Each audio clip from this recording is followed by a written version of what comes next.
Well, hi, everybody. Thanks so much for joining us today for this Whittier Trust webinar. I'm Pegine Grayson. I'm a Senior Vice President in our Philanthropic Services Office. I'm the Director of the office. I'm joined today by my colleague, Alex Repko, who's an officer and client advisor in our Philanthropic Services Office as well. Today, we'll be talking about balancing diligence and deference, philanthropic best practices for interfacing with grantees and applicants. But before we get started, I just wanted to let everybody know that we will be recording this webinar for the benefit of people who are not able to make it today. We'll be posting it on our website, and we'll circulate a link following the webinar today. We want to be sure and give you an opportunity to ask your questions, so we are reserving time at the end. In the meantime, at any point during the presentation, you can enter your questions into the Q&A box that's located in the top right corner of your screen. Alex, I can't. You have an echo on here. I have an echo. Are you hearing an echo? I don't know why. Alex, are you hearing an echo? You sound fine to me. I don't hear any echo. Okay. Well, I hope that that's just an aberration. I think I'm just going to keep on going. Okay, so what are we talking about today? We wanted to start by just sharing with you a little bit of our guiding principles. They are the ones that kind of set the backdrop for how we choose to interact with grantees. We wanted to share those with you. And then we'll launch into 4 buckets, if you will, different ways in which we can be interacting with grantees, and just wanted to share with you our best practices for those. So first, we'll talk a little bit about conducting grantee research and how you would initially reach out to or approach a potential grantee. Then we'll talk about performing financial diligence. Why do we do it? What are we looking for? What are the best ways to do it? Then site visits. Many of you have already been on site visits, but we'll share some of our thoughts on how to schedule them, how to conduct them, how to follow up on them afterwards. And finally, just ongoing communication with grantees. Okay, our philosophy. So at Whittier Trust, we've been doing this, managing our clients' foundations and donor advised funds for 65 plus years. So we have a lot of experience. I've been with Whittier for 12 years. But there are certain kinds of, adages, just philosophical approaches that guide everything we do with grantees. And I think I'll start with this one, which is we realize that we, and by we I mean you, the foundation representatives, and us, because we're representing you in this realm.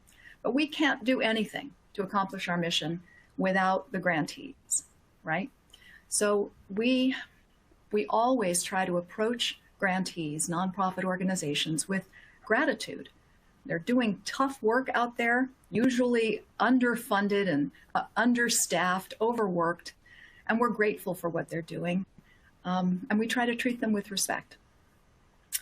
Secondly, we recognize that there is just an inherent power imbalance, right? Just by virtue of who the players are, think about it. The grantees, the nonprofit organizations, spend all their time scrambling for funding.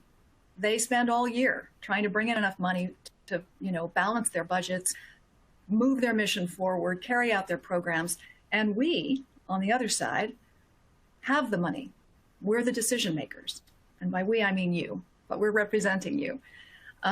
So just by virtue of where they sit and where we sit, there's this imbalance. And we want to work really hard to minimize that, because what we don't want to happen with our grantees, we don't want to set up a situation where they are afraid of us or they're afraid to speak candidly, right? What we hope that our grantees will do is share with us their challenges. Let us know if they ran into roadblocks or they had trouble, and let us know what they're doing to overcome them, or if they had a particular problem or a setback, what did they do to make sure it won't happen again? Is there any way that we can help them? And if we don't kind of go into it trying to minimize that power imbalance, chances are we're not going to get that kind of transparency. So we want to model that behavior and be as transparent with them as we can. Third, we try to right-size the diligence process. You may have heard this phrase before. It's definitely a trend in philanthropy. What we don't want our grantees to be doing is spending inordinate amounts of time in either the application process or the reporting process or anything that is costing them time and money and taking away from carrying out their programs, right? We really do want our grant dollars to go as far as they can towards mission accomplishment. So, we try to, make sure that what we're asking of the grantees is in relation to the size of the grant that we're contemplating. If it's a $5,000 director grant, then pretty much no diligence is a good idea. If it's a $250,000 multi-year grant, of course, we're going to want some reporting. We want to make sure that these dollars are being well spent and that we're monitoring the progress. We just want to make it proportional. And then finally, we want to be open to giving the kinds of grants that nonprofits really want the most. And I would say those fall generally into two categories: general operating support, keeping the lights on, paying the rent, paying salaries and benefits, paying for staff training. Those kinds of things are not sexy. They tend to be the kinds of things that, a lot of funders don't want to fund. They want to fund the program that has a direct benefit to those kids or those, senior citizens or whoever it is. But general operating is the lifeblood for nonprofits. And so we try to be open to that idea.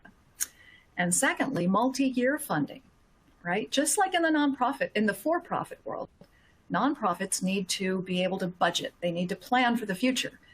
And it's really tough if year to year they don't know where their next, grant or donation is coming from.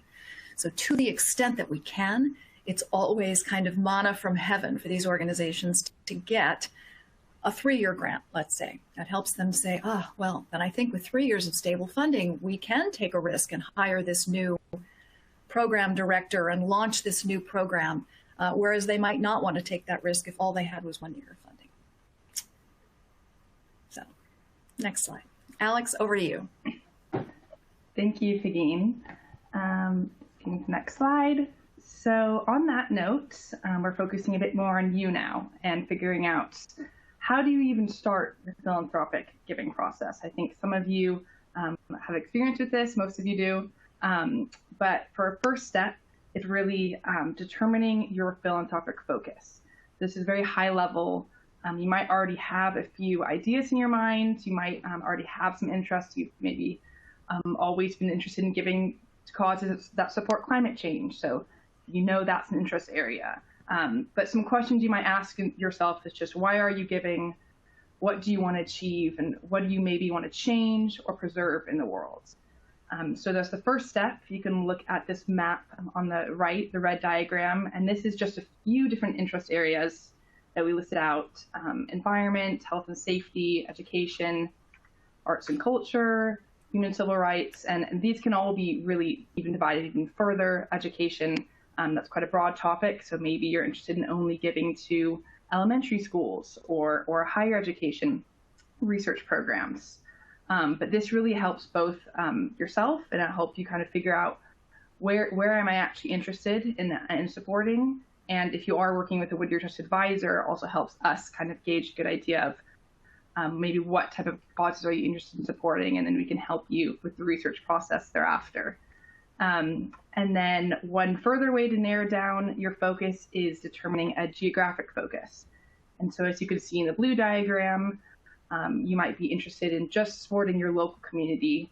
Maybe you have some organizations just right close to your neighborhood that you really want to support, or maybe just within your state or within the US or whatever, the continent you're located on. Or maybe you're interested in focusing on the globe and focusing on international organizations. We are definitely able to help you process those.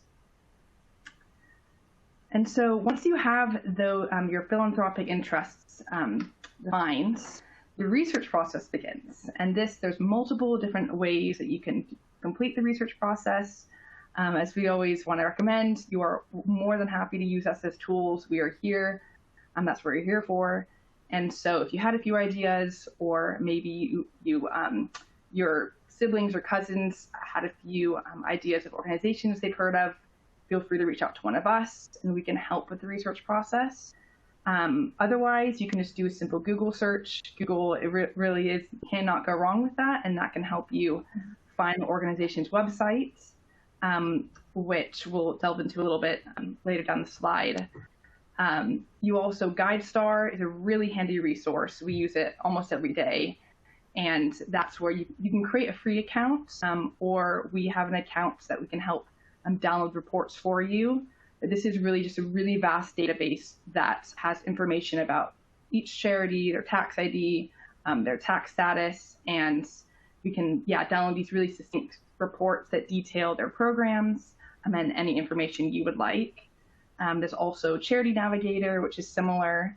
And as I touched on, again, looking at an organization's website, really, there's a few key indicators that are really good to look for in a website. You can kind of immediately tell when you look at a website of, is the charity, is the information up to date? How regularly are they posting? Does it seem like they have a staff there with contact information? If you wanted to reach out to someone, is it pretty clear? And so we advise, just as a first step, just look at their website. And again, it can just be the responsiveness of a grantee can really, if you know that they are going to be very responsive, it can really smooth out the grant making process on both ends. You can also help use the website to find the development director. And so if you have a charity in mind and you don't know anyone there and you're not sure who to reach out to, we advise reaching out to anyone in their development team. Development director is great, but maybe if you try to call them and they're busy, try if they have an assistant, you can try them, and they should be able to answer any questions you have and then just kind of get the conversation started. And then again, we'll touch on this later, but you could also consider going on a site visit. And that really, as many of you know, really changes the game and helps you see the charity on the ground doing their work, and can give you a clear understanding of, is this something I want to support, or is this something I prefer not to? Off to you, Pegine. Great. I'm just going to jump in and piggyback off something that you said, Alex, which is, when you reach out to somebody on the website, they'll usually jump right in and respond. We're actually periodically, I won't say often, but periodically shocked, excuse me, at how sometimes organizations just don't respond. And if they really don't, after, we will try them 2 or 3 times and say, I'm representing a foundation or a family that's interested in learning more because of potential grant. And we don't hear anything. I think that is a red flag. We know they're overworked and understaffed and all of that, but if they can't respond to someone who is potentially going to make a grant to them, we tend to just move on. Because there's a certain level of dysfunction which might be indicative of, a lack of effectiveness. But in any case, let's say that you've found the development director's email. What do you say? How do you represent yourself? I think it's pretty simple.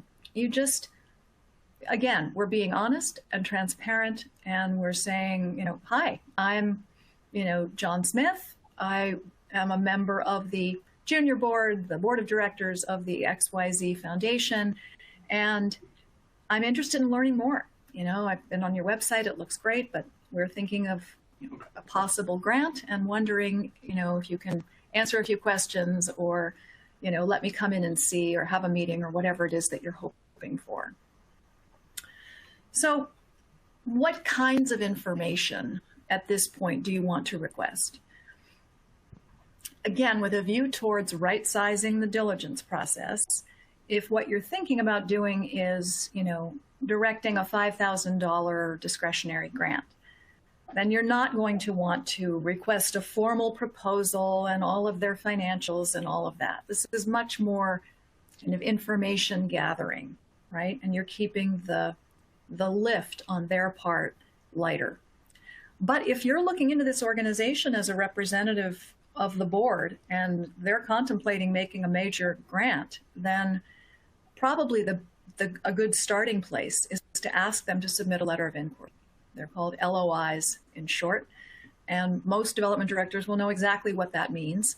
But what we typically say is we'd love to have just a 2 to 3 page letter from you that gives a little bit about your mission and history, an overview of your programs, and what are your most compelling needs. You know, how, and when I request those letters, I like to give them a range and say, look, you know, this amount could change, but right now what we're contemplating is a possible grant of between X and Y. You know, it could be between $25,000 and $50,000, or it could be between 5 and 10. Hopefully between 5 and 10, you're not asking for an LOI. But whatever the amount is, that really helps them, because without that information, they really won't even know what to ask or what program to put forth to you, because there's a big difference between what they can do with 20,000 and what they can do with 150, right?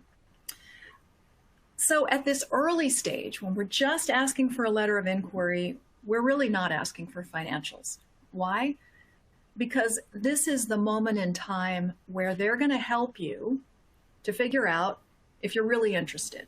And it can be you, if it's your discretionary grant that you're working on, or it could be the board, right? The LOI comes in, it doesn't take them all that much time to put together a 2 to 3 page letter. It comes in, we help you get it before the board in the next board meeting book. And then the board gets to say, yeah, this sounds great. We should know more. Let's move it forward on the docket.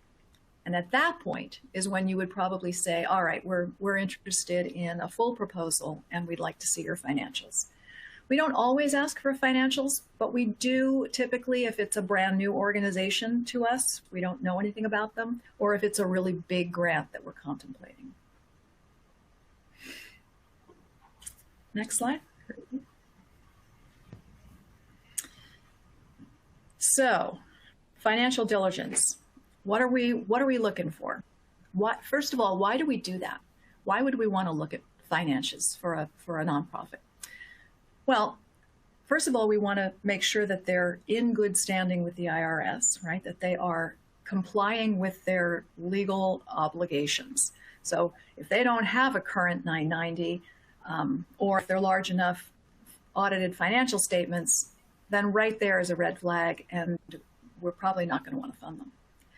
But assuming they do, they filed a 990, why do we want to look at that?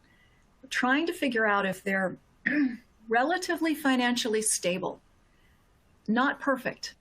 And I say that because it's important to know that, you know, the finances, the revenues of nonprofits are fluctuating. They just always will. You know, they do their best to budget. There's an expectation of when funds are likely to come in, how much they'll probably raise at their gala.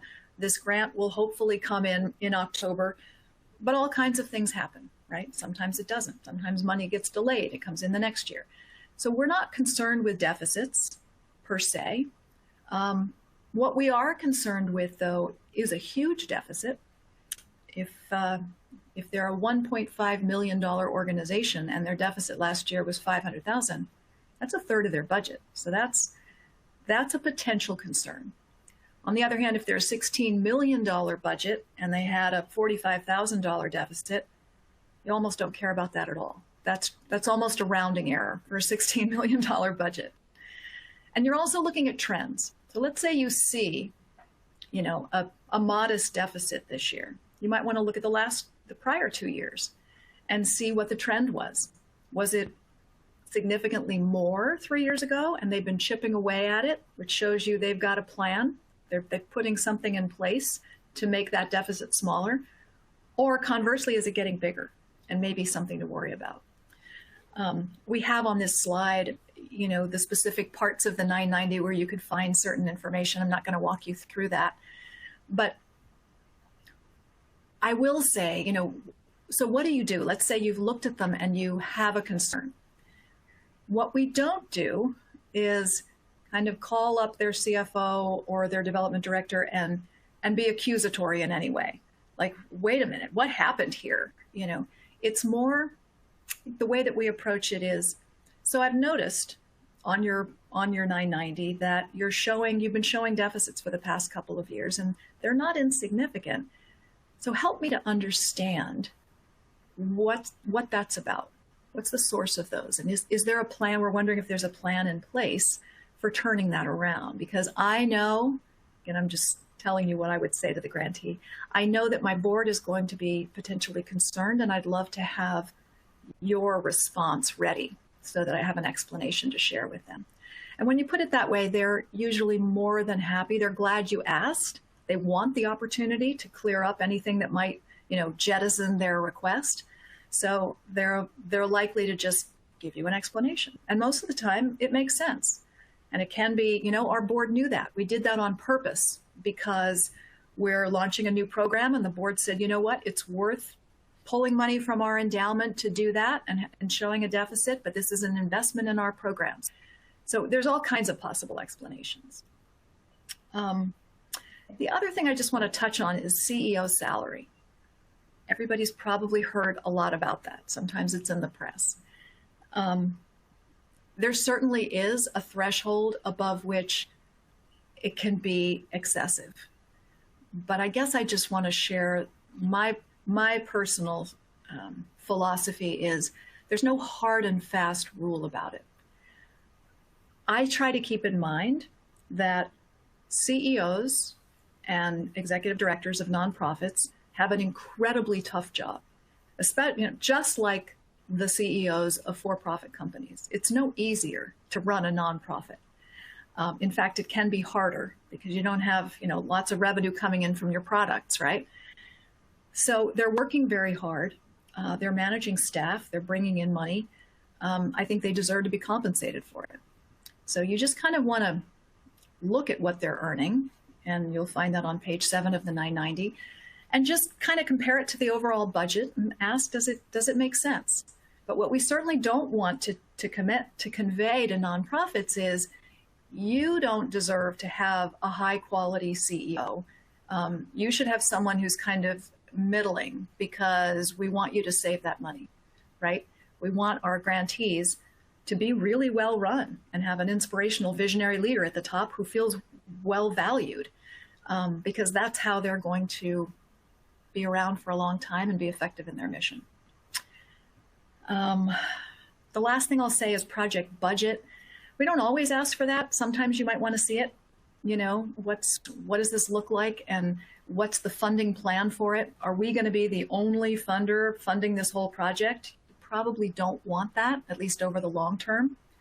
If you are at the outset, let's say this is a project that you want to see them do, you want it to get off the ground and you want to help, it might make sense to give them, a larger amount the first year, and then let them know that it's going to taper down over the next couple of years, because you're hoping that that'll buy them time to diversify their revenue sources and become less dependent on your funding over time. I think I'll stop there. Back to you.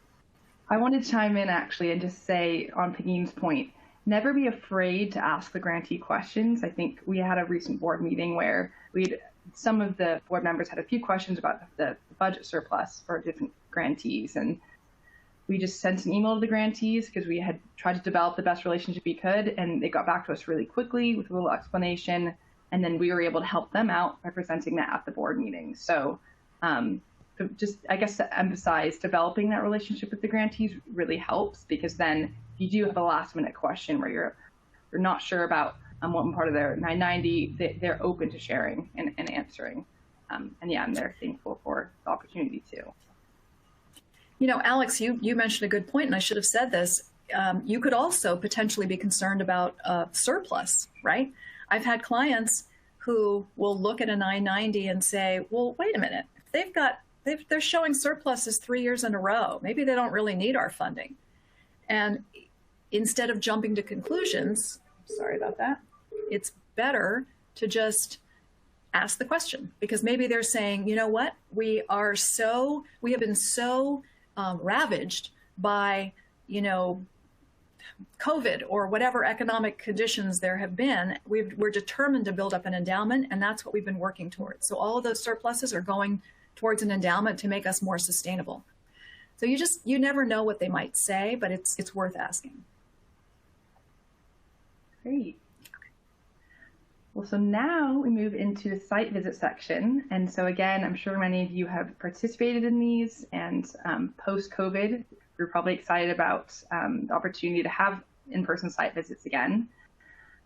So many might not know that most grantees are very welcome to having visitors, and they want you there. So even though it might seem intimidating at first to ask a grantee out of the blue, can we visit your site? They will most likely be very open to it. So I guess as the first step is just scheduling the visits, and really the main step you need to do is just reach out to your point of contact. Either you knew, or again, you found a contact through their website, and just email them and ask, would you be open for a site visit?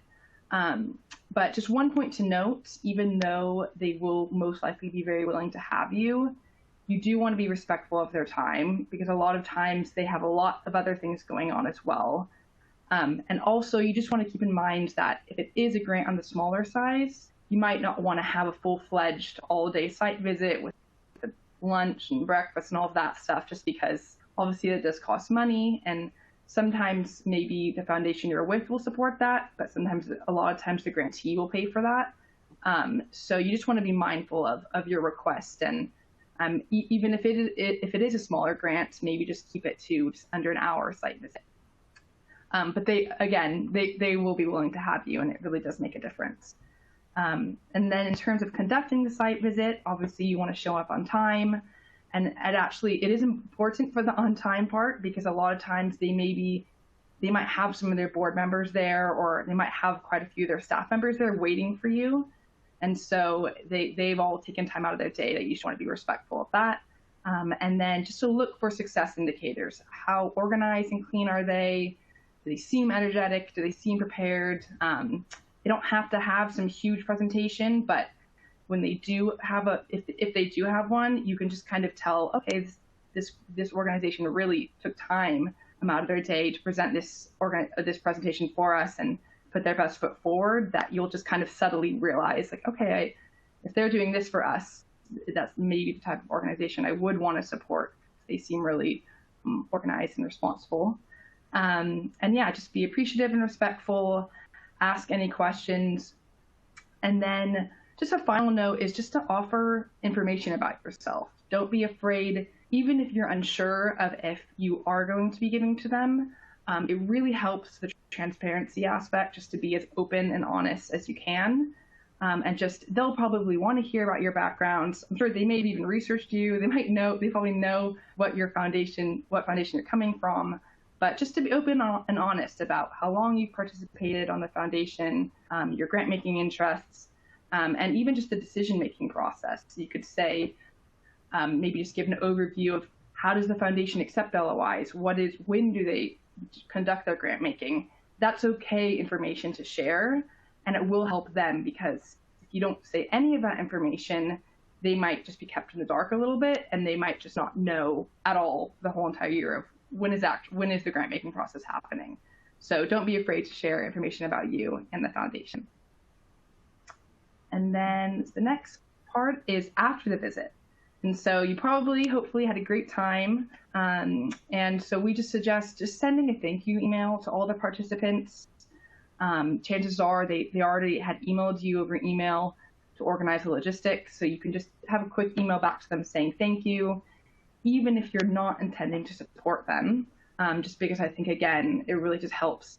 Maybe this year you're not interested in supporting them, but maybe you know that their program to be of interest to someone else in your family, that you could recommend them. That it's good, again, to just build that strong relationship with the grantees, so that if you are interested in the future, you go back to them and you already have that connection.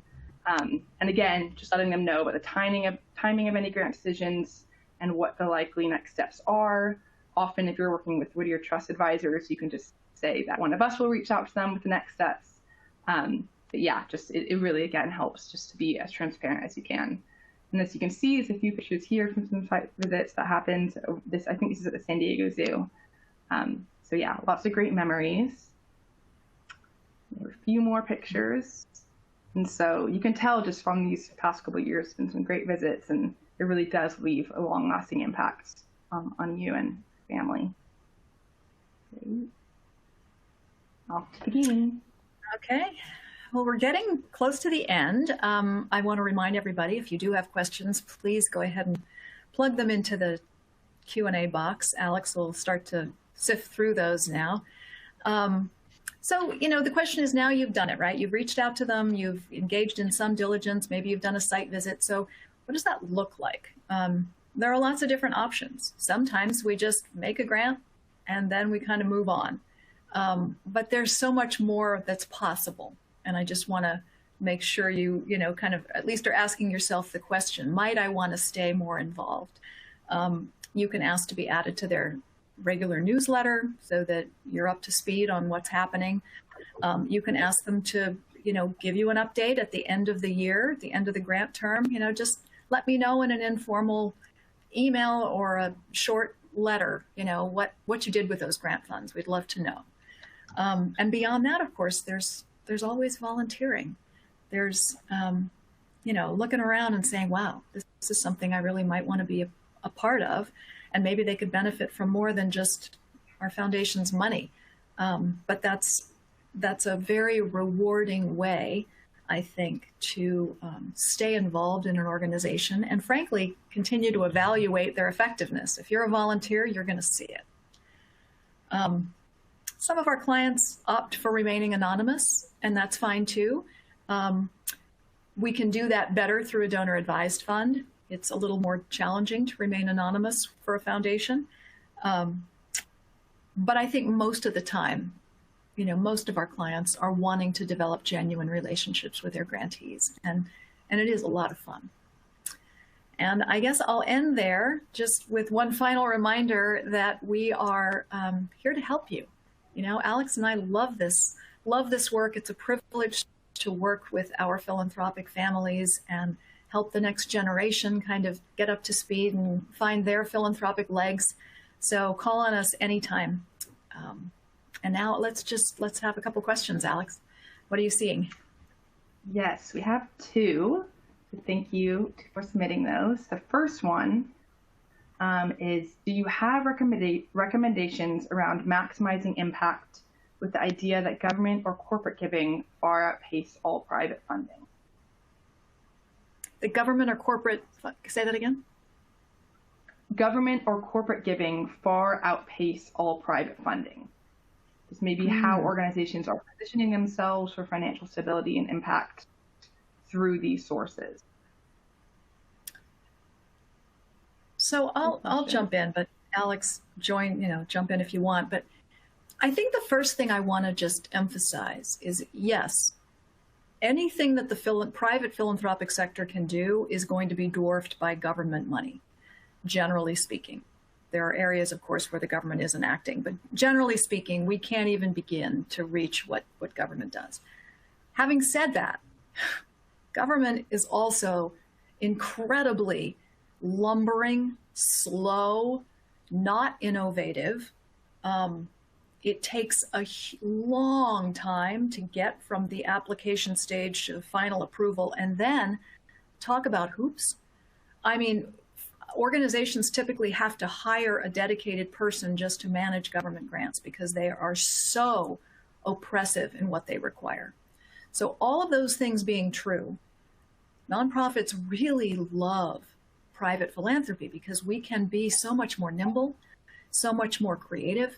We're the ones who, generally speaking, are not afraid to support a startup or take a little bit more risk, right? Government feels like it can't take any risk at all because it's taxpayer money.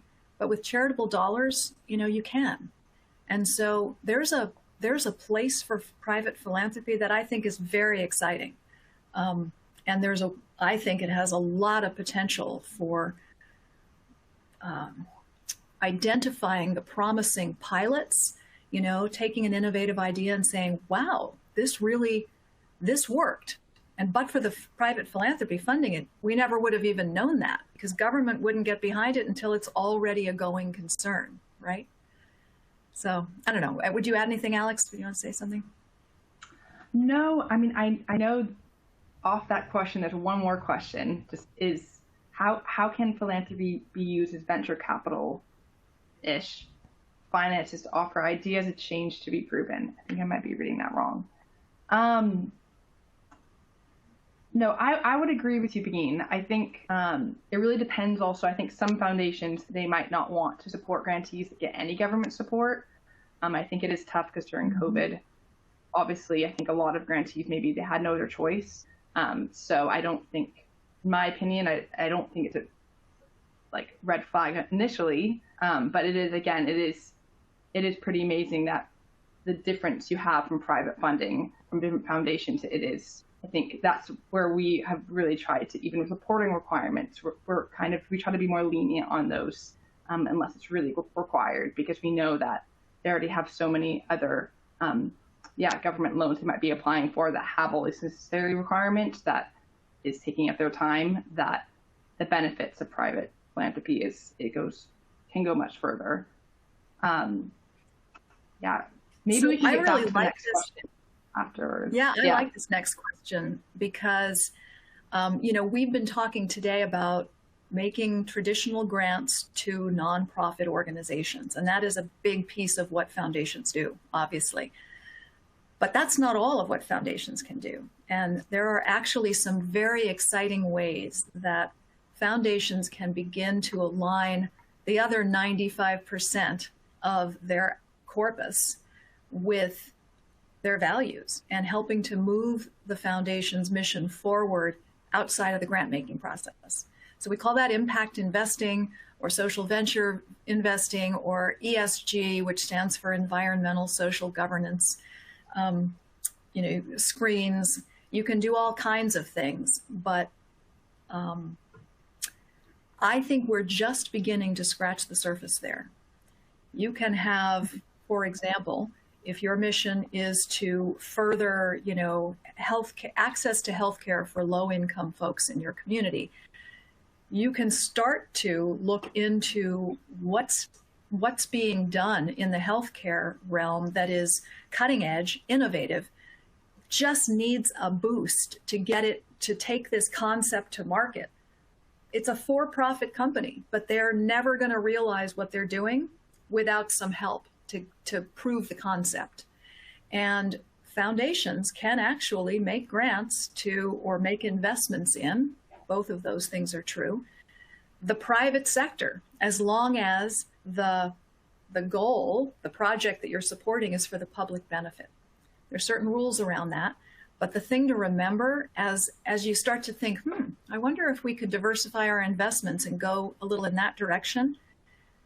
15 years ago, you had to really sacrifice returns to do something like that. The board would have to say, yeah, I know, we're probably only going to get 2 or 3% and the market might give us 8, but this is worth it and we're going to do it anyway. It's a fair choice. But these days, impact investing has come so far that you do not have to sacrifice returns. There are ways that you can do that. Align your mission with your investments and still realize good returns. So anyway, I'm glad you asked that question. No, that's a great point. Sorry I misread that earlier, but it is true. I feel like even since I've started, we've seen the increase there's a foundation this year who they're going forward with an MRI, mission-related investment. And it is really exciting because it's not part of the 5% grant making budget. It's an investment, but it's another way to give back to the community. And it is, it's exciting. And I can expect that those trends are only going to continue to increase over time. So the next question we have is, what do you find the average time frame is to go from initial inquiry to post-site visit and being able to make the grant recommendation? Well, I would say on that one that has everything to do with the grant making cycle of your foundation. If it's a discretionary grant, then you alone have been given the authority to direct this grant and you can make it as quickly as you want.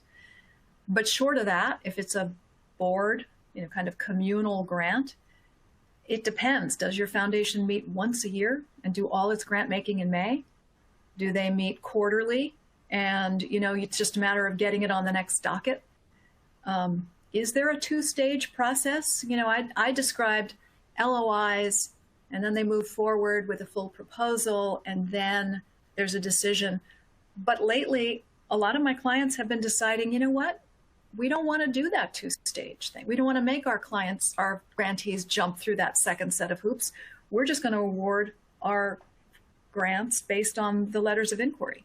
And we'll do extra diligence if we feel like we need to. So it's just a matter of what your foundation has put in place as its grant-making process. Yeah. And I would agree. Earlier this year, there was a board meeting where we had site visits the day before the board meeting where all the grant making happened. So it was just about 3 grantees we visited. They had not been approved. None of the funding had been approved yet. And the next day we had the whole meeting where we were able to go down and decide their grant making. And so the grantees were obviously probably thankful because they could really put on a good show while we were there, and they knew the grant making was happening the next day. But it really just depends on the foundation. But yeah, Pegine is right. If it has to do with your personal discretionary allocations, then that's much more fluid and flexible. And it kind of depends on what you would prefer. And about site visits, there's lots of different reasons to conduct site visits. It's not always that you're still vetting them for a grant. That is a good way, and I think a lot of our clients do that. That's the example Alex gave. Let's see them, and then we'll make the decision the next day. But sometimes foundation boards want to just visit them. They're in the middle of a multi-year grant, and we just want to see what's happening. Or they were a prior grantee, and now they're coming back, and they're wanting to get back on the list.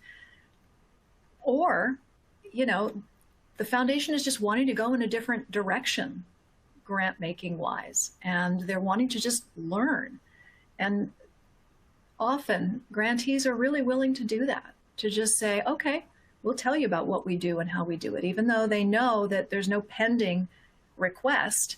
They're just kind of banking on the fact that maybe you'll fall in love with them and a grant will come down the line. So lots of different reasons why you might want to visit one.